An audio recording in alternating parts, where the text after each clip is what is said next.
Baghdad کے مشہور شراب خانے کے دروازے پر دستک ہوئی۔ شراب خانے کے مالک نے نشے میں دھت ننگے پاؤں لڑکھڑاتے ہوئے دروازہ کھولا تو اس کے سامنے سادہ لباس میں ایک پروقار شخص کھڑا تھا۔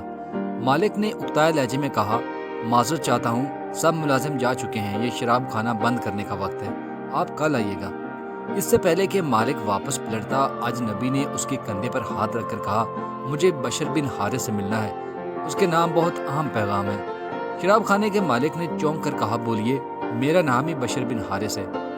اجنبی نے بڑی حیرت سے سر سے لے کر پاؤں تک سامنے لڑکھڑاتے ہوئے شخص کو دیکھا اور بولا، کیا آپ ہی بشر بن حارث ہیں؟ مالک نے اکتائے ہوئے لہجے میں کہا، کیوں کوئی شک ہے؟ اجنبی نے آگے بڑھ کر اس کے ہاتھوں کو بوسہ دیا اور بولا، سنو بشر بن حارث، خالق ارض و سما نے مجھے کہا ہے کہ میرے دوست بشر بن حارث کو میرا سلام عرض کرنا اور کہنا، جو عزت تم نے میرے نام کو دی تھی وہی عزت رہتی دنیا تک تمہارے نام کو ملے گی۔ اتنا سننا تھا کہ بشر بن حارث کی نگاہوں میں وہ منظر گھوم گیا جب ایک دن حسب معمول وہ نشے میں دودھ چلا جا رہا تھا کہ اس کی نظر گندگی کے ڈھیر پر پڑے ایک کاغذ پر پڑی جس پر اسم اللہ لکھا تھا۔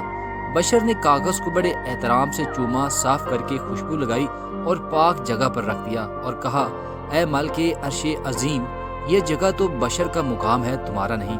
بس یہی ادا بشر بن حارث کو بشر حافی رحمۃ اللہ علیہ بنا گئی۔ جس وقت آپ کو یہ پیغام ملا، آپ اس وقت ننگے پاؤں تھے اور پھر آپ نے ساری زندگی ننگے پاؤں گزار دی۔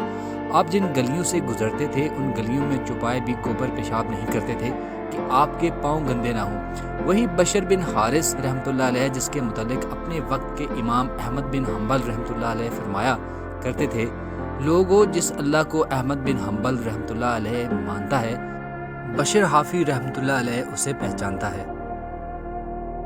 دوستو، اگر یہ ویڈیو آپ کو اچھی لگی ہو تو ویڈیو کو لائک کر دیجیے گا اور چینل کو سبسکرائب کر کے بیل نوٹیفیکیشن کو آن کر دیجیے گا، کیونکہ میں اس